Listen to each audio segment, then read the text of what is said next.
Boa noite. Boa noite. Depois do terremoto e do tsunami, passa de 1.200 o número de mortes confirmadas na Indonésia. Mas pode ser muito maior.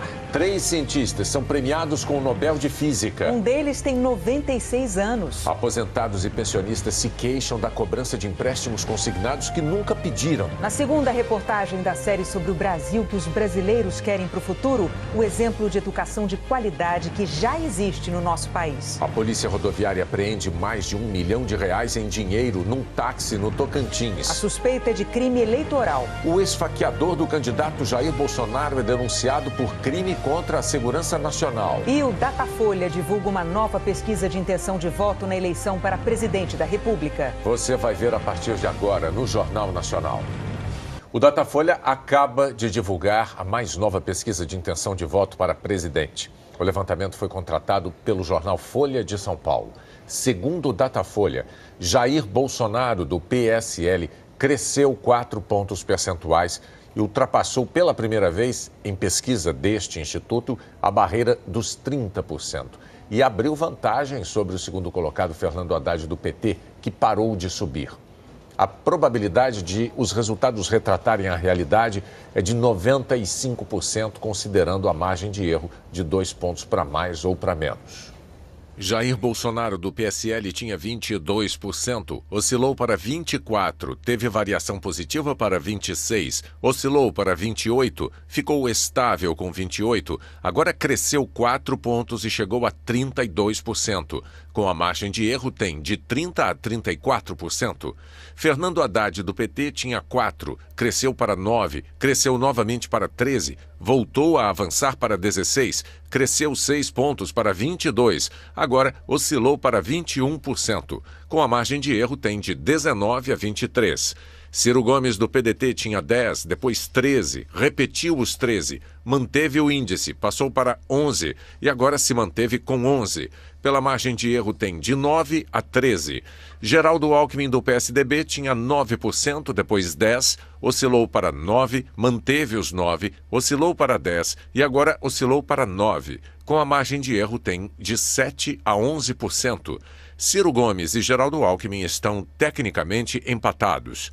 Marina Silva, da Rede, estava com 16%, caiu para 11%, para 8%, apareceu com 7%, oscilou para baixo para 5% e agora oscilou novamente para baixo para 4%. Com a margem de erro tem de 2% a 6%. João Amoedo, do Novo, tinha 2%, 3% novamente, manteve os 3%, 3%. E aparece de novo com 3%. Com a margem de erro tem de 1 a 5%. Amoedo está tecnicamente empatado com Marina Silva. Álvaro Dias, do Podemos, tinha 4%, oscilou para 3%, manteve os 3%, 3% de novo, 2% e agora 2% de novo, com a margem de erro de 0 a 4%. Henrique Meirelles, do MDB, tinha 2%, depois 3%, manteve os 3%, em seguida 2%, novamente 2% e agora 2% mais uma vez. Com a margem de erro tem de 0 a 4%. Cabo Daciolo, do Patriota, tinha 1%, depois 1%, novamente 1%, 0%, 1% e agora 2%, com a margem de erro de 0 a 4%. Álvaro Dias, Henrique Meirelles e Cabo Daciolo estão, portanto, empatados. Eles também empatam tecnicamente com João Amoedo e com Marina Silva. Votos brancos e nulos somavam 22%, 15%, 13%, 12%, 10% e agora são 8%. Os que não souberam eram 6%, 7%, 6%, 5%, 5% novamente e agora de novo 5%. Guilherme Boulos, do PSOL, Vera Lúcia, do PSTU, José Maria Imael, do Democracia Cristã e João Goulart Filho, do PPL, não pontuaram. O Datafolha voltou a pesquisar a rejeição. Os resultados somam mais de 100% porque os entrevistados podem citar mais de um nome. Bolsonaro tinha 43% de rejeição, 44%, 43%, 46%, agora 45%. Haddad, 22%, 26%, 29%, 32% e agora 41%. Marina, 29%, 30%, 32%, 28%, agora 30%. Alckmin, 24%, 25%, 24%, 24% de novo e agora 24% novamente. Ciro, 20%, 21%, 22%, 21%, agora 22. Boulos, 17, 17 de novo, 18, 17, agora 15. Meirelles, 17 nas 3 primeiras pesquisas, 16, agora 15. Cabo Daciolo, 19, 18, 19, 17, agora 14. Vera Lúcia, 19 nas 3 primeiras pesquisas da série, 18, agora 13. Álvaro Dias, 14, 16, 15, 15 de novo, agora 13. Emael, 18, 17 nas 3 pesquisas seguintes, agora 12. Amoedo, 15 nas 3 primeiras pesquisas, 14, agora 12. João Goulart Filho, 15%, 14, 15, 14, agora 11. Os que rejeitam todos ou não votariam em nenhum eram 5, depois 4 nas 3 pesquisas seguintes, e agora são 3. Nas 4 primeiras pesquisas, 2% votariam em qualquer um ou não rejeitam nenhum, agora 1. 6% não souberam, depois 5, 5 novamente, 4 e agora 4 de novo. O Datafolha também pesquisou possíveis cenários de segundo turno. Numa disputa entre Ciro Gomes e Geraldo Alckmin, 42% disseram que votariam em Ciro, 37% em Alckmin. Votos brancos e nulos somam 19%, 2% não souberam ou não opinaram. Se os candidatos do segundo turno fossem Geraldo Alckmin e Jair Bolsonaro, 43% disseram que votariam em Alckmin, 41% em Bolsonaro. Os candidatos estão tecnicamente empatados. 14% votariam branco ou nulo e 2% não souberam ou não opinaram. Em um segundo turno com Ciro Gomes e Jair Bolsonaro, 46% responderam que votariam em Ciro, 42% em Bolsonaro. Os candidatos estão tecnicamente empatados no limite da margem de erro. Branco ou nulo, 10%. Não souberam ou preferiram não opinar, 2%. Numa disputa entre Geraldo Alckmin e Fernando Haddad, 43% disseram que votariam em Alckmin e 36% em Haddad. Votos brancos e nulos, 19%. 2% não souberam ou não opinaram. Se os candidatos do segundo turno fossem Jair Bolsonaro e Fernando Haddad, 44% disseram que votariam em Bolsonaro, 42% em Haddad. Os candidatos estão tecnicamente empatados. 12% votariam branco ou nulo e 2% não souberam ou não opinaram. Num segundo turno entre Ciro Gomes e Fernando Haddad, 46% disseram que votariam em Ciro, 32% votariam em Haddad, 20% votariam branco ou nulo e 2% não souberam ou não opinaram. O Datafolha entrevistou hoje 3.240 eleitores em 225 municípios. O candidato do PT, Fernando Haddad, fez campanha no Rio de Janeiro. Pela manhã, Fernando Haddad visitou a sede da Fundação Oswaldo Cruz, no Rio. No encontro com pesquisadores, o candidato prometeu revogar a emenda que congelou gastos públicos por 20 anos e aumentar os recursos para a pesquisa e a inovação em saúde. Nós nos comprometemos aqui a atingir a meta de 6% do PIB de investimento em saúde. E uma boa parte disso tem que vir para a pesquisa. Quanto mais você investir em pesquisa, mais você vai economizar. Porque você vacina uma pessoa, né? Você economiza em tratamento. Então a gente tem que ter uma visão de médio e longo prazo para isso. Depois, Haddad participou de um ato em Campo Grande, na zona oeste da cidade. À tarde, o candidato Fernando Haddad fez campanha na Baixada Fluminense. Aqui em Duque de Caxias, participou de um ato político no centro da cidade. No fim da tarde, o candidato do PT foi até Nova Iguaçu, onde participou de um evento com militantes e eleitores do partido. Marina Silva, da Rede, também esteve no Rio hoje. O único compromisso público de Marina Silva hoje foi em Campo Grande, na zona oeste do Rio. A candidata da Rede fez uma caminhada pelo calçadão, um dos principais pontos comerciais do bairro. Cercada por apoiadores, Marina falou sobre a preocupação com a evasão escolar na rede pública de ensino. Marina Silva disse que pretende pôr em prática o programa Renda Jovem se for eleita. O projeto prevê depósitos de R$ 500 a R$ 1.100 por ano para estudantes do ensino médio, numa espécie de poupança, que poderá ser sacada quando o aluno passar no Enem.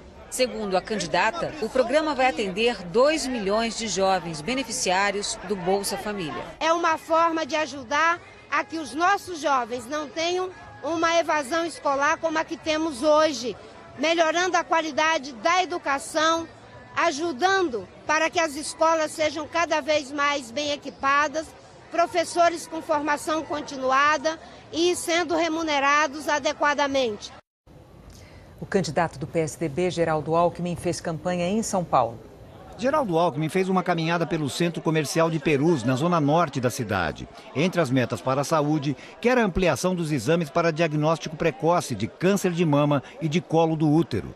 Aqui de Perus, já nos limites do município de São Paulo, o candidato do PSDB seguiu para a região central da cidade, para um encontro com sindicalistas. No Sindicato dos Padeiros, filiado à UGT, Alckmin disse que para superar a crise, o Brasil precisa de 4 reformas: política, tributária, do Estado e da Previdência, além de ajustes na reforma trabalhista, mas sem a volta do imposto sindical. A manutenção, dos sindicatos, ela é importante. O sindicato tem que ter recurso, o que não pode é ter imposto sindical. Aí vão ficar realmente os sindicatos verdadeiros, que fazem convenção coletiva, que defendem os trabalhadores, que têm conquista para os trabalhadores. Esses vão crescer. Jair Bolsonaro, do PSL, passou o dia no Rio de Janeiro. Assim como tem feito desde que saiu do hospital no sábado, Jair Bolsonaro passou o dia dentro de casa. Ainda afastado de compromissos nas ruas por recomendações médicas, o candidato fez campanha nas redes sociais. Rotina que tem mantido diariamente, desde que sofreu o atentado. No fim da manhã, Jair Bolsonaro publicou: a questão ideológica é tão ou mais grave que a corrupção no Brasil. São 2 males a serem combatidos. O desaparelhamento do Estado e o fim das indicações políticas são o remédio que temos para salvar o Brasil. O candidato do PDT, Ciro Gomes, fez campanha em São Paulo e em Minas. Pela manhã, Ciro Gomes participou de uma entrevista a uma rádio em Belo Horizonte. O candidato do PDT disse que, se eleito, vai implantar escolas profissionalizantes e creches em tempo integral em todo o país. Depois, o candidato seguiu para Santos, no litoral paulista, onde teve um encontro com sindicalistas da área de transportes. Ele recebeu um documento com propostas para melhorar as condições de trabalho. O último compromisso de Ciro Gomes foi em São Caetano do Sul, na região metropolitana de São Paulo. Aqui ele conversou com trabalhadores de uma montadora de veículos. Ciro Gomes prometeu incentivar a indústria nacional, para, segundo ele, movimentar a economia. 80 de cada 100 componentes do ponto de vista econômico vem de estrangeiro. Por quê? Porque a gente não criou uma política industrial que estimule a verticalização, a produção aqui daquilo tudo que pudesse ser feito. O Brasil tem que entrar num processo de dinamização da indústria, porque a indústria é que paga os melhores salários, ela é que recolhe os maiores impostos, que é para poder dizer de onde vem o dinheiro para melhorar a segurança, a educação, a saúde do nosso povo. João Amoedo, do Novo, escolheu Curitiba para fazer campanha hoje. João Amoedo chegou a Curitiba no meio da tarde e foi recebido por apoiadores no aeroporto Afonso Pena.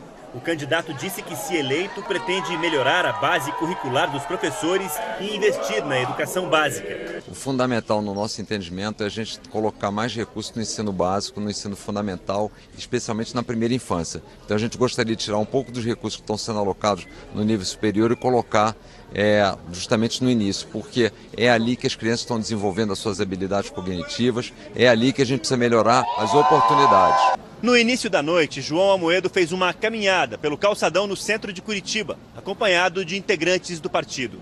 O candidato do Novo também prometeu fazer uma reforma tributária, segundo ele, simplificando a quantidade de impostos, agregando pelo menos 5 em apenas um imposto.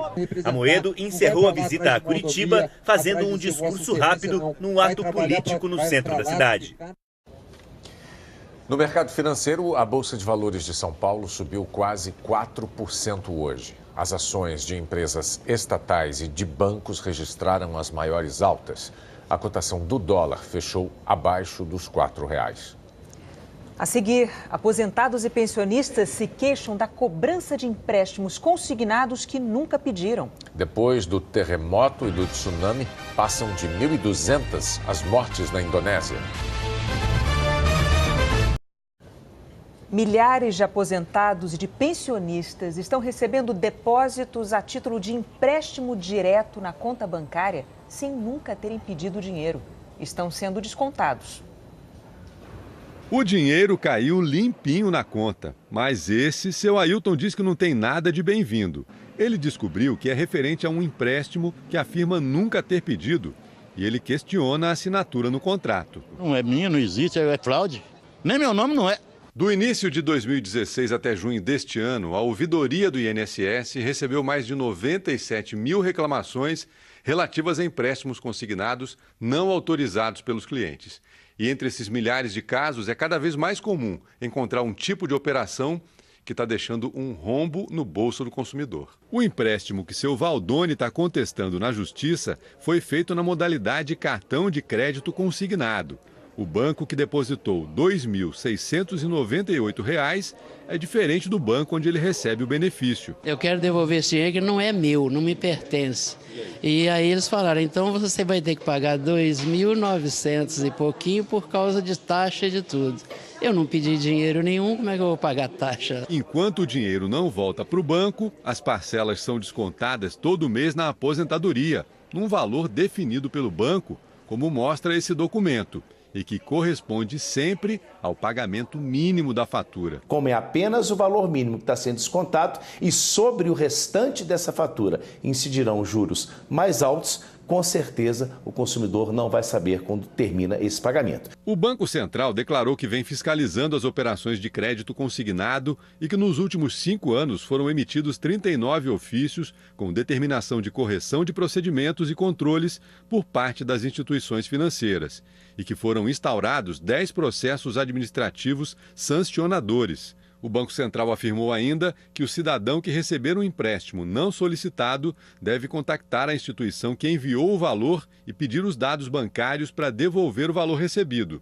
E os bancos têm o dever de receber o valor de volta e cancelar a operação imediatamente, sem qualquer custo. A diretora do Departamento de Proteção e Defesa do Consumidor do Ministério da Justiça diz que a empresa que comprovadamente age de má-fé não deveria permanecer no mercado e orienta o consumidor. Ele deve fazer o boletim de ocorrência para poder se proteger de um estelionato, por exemplo, e bloquear, cancelar esse contrato. Dona Sônia só evitou estrago no orçamento porque fica de olho na movimentação bancária. Sem eu pedir, sem eu assinar nenhum documento, sem eu nem conhecer o banco. Nunca tinha ouvido falar nesse banco. Eu acho que você está roubando a aposentadoria das pessoas. O Ministério Público Federal denunciou o agressor do candidato Jair Bolsonaro por crime contra a segurança nacional.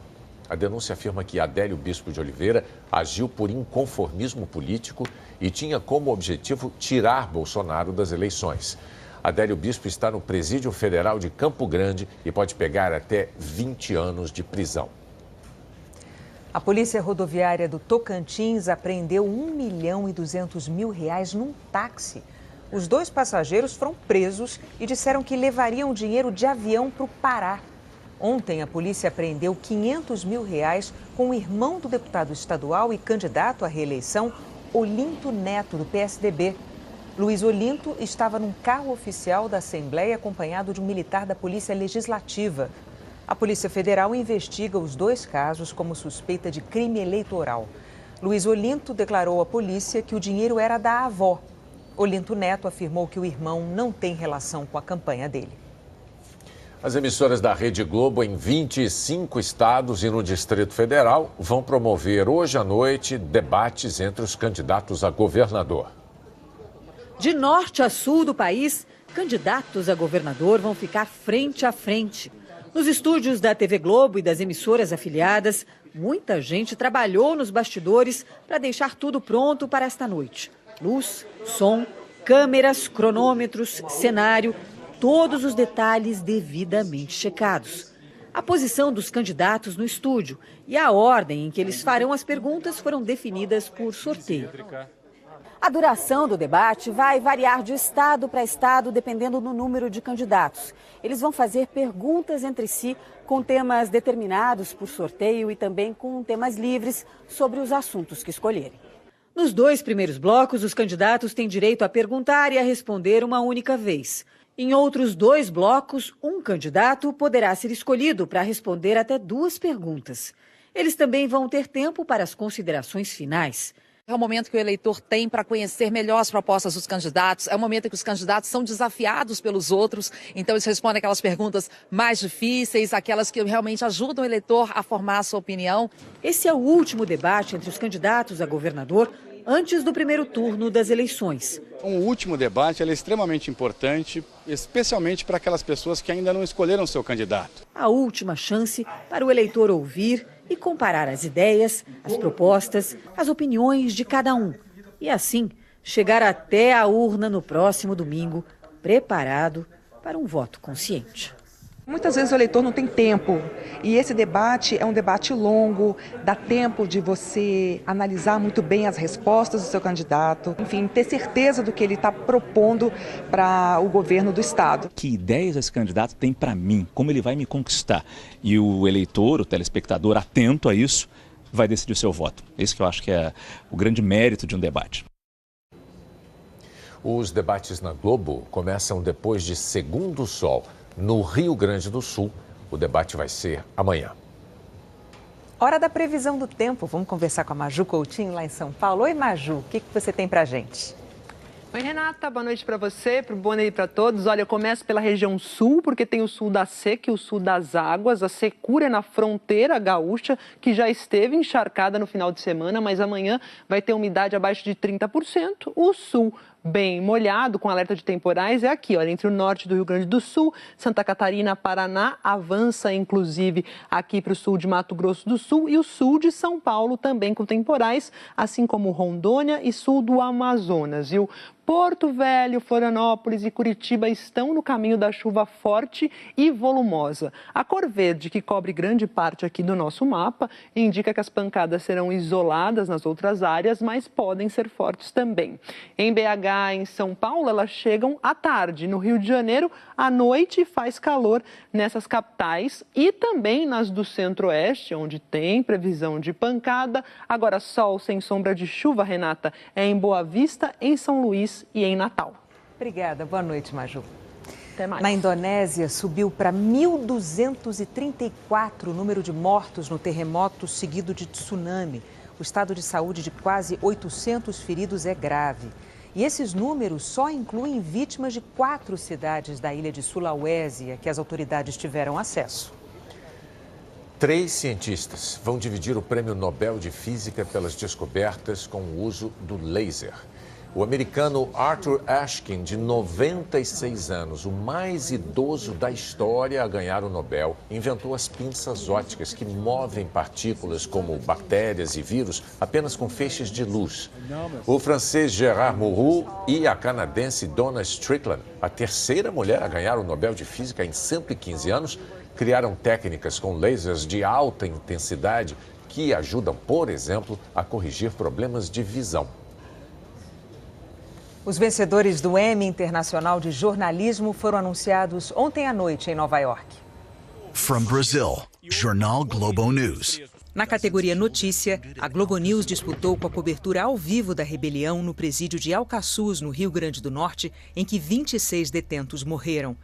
A Sky News do Reino Unido venceu com a cobertura sobre a perseguição aos muçulmanos Rohingya em Mianmar. Na categoria Atualidade, a Globo concorreu com o programa Globo News Especial, Os Filhos da Maria da Penha, que reuniu depoimentos de vítimas de violência doméstica. Uma coprodução britânica da Fuse Films e da ITV venceu com um documentário sobre o encontro de uma cineasta muçulmana com a extrema-direita americana. Em 2011, o Jornal Nacional ganhou a estatueta com a cobertura da retomada do conjunto de favelas do Alemão pelas forças de segurança do Rio. Ao todo, a Rede Globo tem 16 prêmios Emmy. A seguir, a educação de qualidade que os brasileiros querem para o Brasil. E que já existe.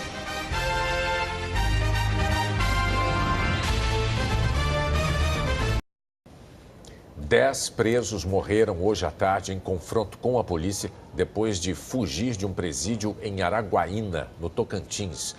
Logo depois da fuga, os detentos fizeram reféns uma professora e agentes penitenciários. Ao menos 20 presos fugiram. 2 reféns ficaram feridos. A Polícia Militar do Tocantins faz buscas na região. O choque de um ônibus com caminhão deixou 3 mortos e 18 feridos no interior de São Paulo. O acidente foi no início da noite na rodovia Castelo Branco, na região de Araçariguama. A concessionária que administra a rodovia afirmou que o ônibus atravessou o canteiro e bateu no caminhão. O estado clínico de 2 feridos é grave. Nesta semana, o Jornal Nacional exibe uma série especial de reportagens sobre o país que os brasileiros querem para o futuro, mas que em alguns casos já existe. Ontem, nós mostramos um exemplo de saúde pública que funciona muito bem. Hoje, o tema do Márcio Gomes é a educação.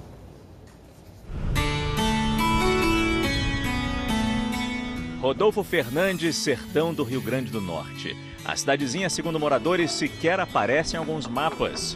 4.000 habitantes que vivem da agricultura. O maior prédio é o da igreja e foi o padre que ajudou a levar o nome deste lugar para o Brasil. Que Brasil você quer para o futuro? Sou o Padre Bessa, aqui de Rodolfo Fernandes, Rio Grande do Norte. Estou aqui numa igreja transformada em sala de aula. Eu espero que tenha mais investimento na educação e valorização dos nossos professores, verdadeiros heróis do nosso Brasil. As condições certamente não são as ideais.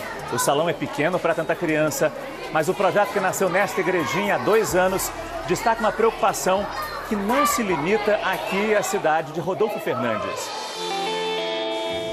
O Brasil que eu quero para o futuro é um país que construa uma educação democrática de qualidade para todos. Que os recursos possam ser investidos desde a educação infantil até o ensino superior. Que independentemente do governo que entrar, continue. É da sala de aula que sai o cidadão. Porque o futuro está aqui, ó. Os quase 50.000 vídeos comprovam.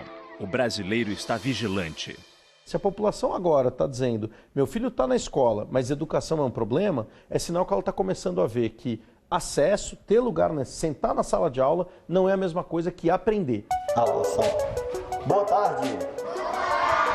Sempre cheio de iniciativas, Padre Bessa achou que podia ajudar a escola de Rodolfo Fernandes e seus alunos, muitos atrasados nos estudos. Centímetros, olha esse. Biblioteca pequena, salas cheias, falta de envolvimento dos pais. O que atrasa essas crianças é a falta de participação, principalmente da família. Uma criança leva uma tarefa de casa e volta com a tarefa do mesmo jeito que levou. Não faz, né? A escola ficou abaixo da média brasileira no índice que avalia a educação básica. É um retrato do país. No Brasil, apenas 45% das crianças na escola sabem ler aos 8 anos. Aos 10, metade aprendeu português e menos da metade aprendeu matemática no nível esperado. Aos 14, esse percentual cai ainda mais. E aos 18 anos, é raríssimo encontrar quem saiba bem o básico. E isso deixa muita gente para trás. Como é que esse jovem vai fazer escolhas, vai procurar se a escola não garantiu para ele o básico? A imensa maioria dos brasileiros não faz escolhas. Ele pega o que tem, porque ele não teve uma educação de grande qualidade. E isso limita o crescimento do país, porque eu não consigo fazer coisas mais complexas. Em Rodolfo Fernandes, todo mundo conhece o caminho para mudar. O salão da igrejinha, em obras, vira uma sala de reforço uma vez por semana. Cada um pega o seu e já fica esperando para ver o que é que vai utilizar na tabuinha. Se vai desenhar, se vai pintar. Só não pode ficar sem fazer nada aqui. Tudo muito simples, mas é incrível testemunhar a empolgação delas. Antônia e Francisco estudaram pouco e admitem que têm dificuldades para ajudar nos estudos dos gêmeos, Cosme e Damião. Mas perceberam que algo mudou. Eles eram um pouquinho atrasados na leitura, escrever, mas aí depois que o padre está ali com eles melhoraram muito. E nem eles estivessem numa aula de reforço. E de mãe tomara que chegue sexta para o padre vir. Diga. Eles pedem.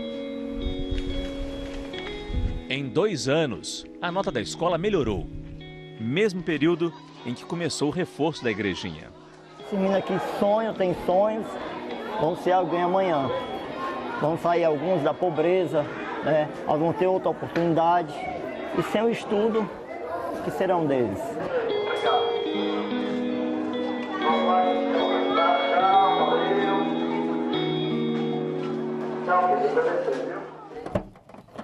Nós fizemos um convite para o Padre Bessa, para ele pegar a estrada com a gente e conhecer um projeto de educação que também deu certo pertinho do Rio Grande do Norte. Vamos até Pedra Branca, no Ceará. É uma cidade maior, mas também tem dificuldades. Em lugares como este, a seca cobra o seu preço. A terra, maltratada pela falta de chuvas, dificulta a vida de quem vive da lavoura. E na lição pela sobrevivência, a escola sempre foi a primeira a perder. A taxa de evasão escolar era alta na zona rural, mas isso começou a mudar com o trabalho feito na escola que viemos conhecer. Em uma localidade dessa, não se tem uma esperança maior de uma mudança de vida do que em uma escola que oferece educação de qualidade.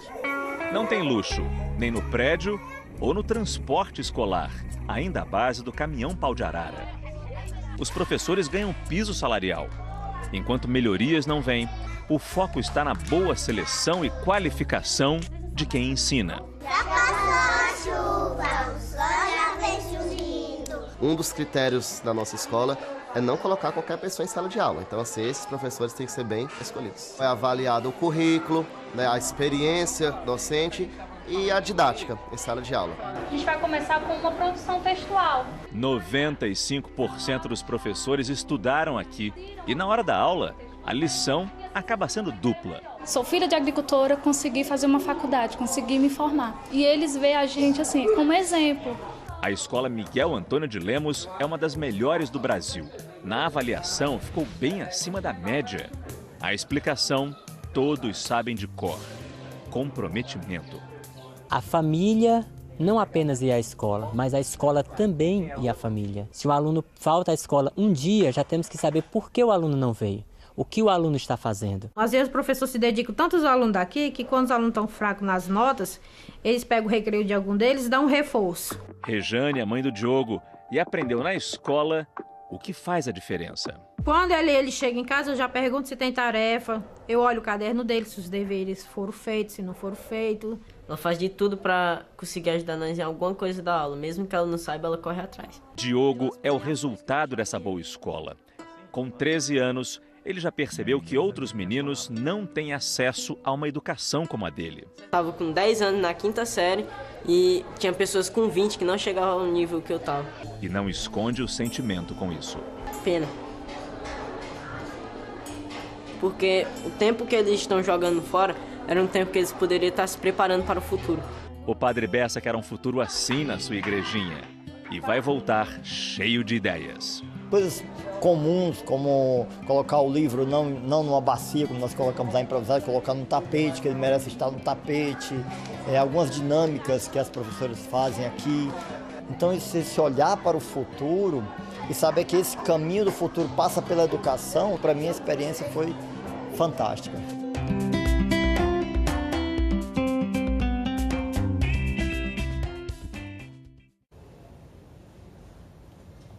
O Jornal Nacional termina aqui. Lembrando que depois de Segundo Sol tem o debate entre os candidatos a governador, menos no Rio Grande do Sul. E o Jornal da Globo em seguida. Boa noite. Boa noite. Até amanhã.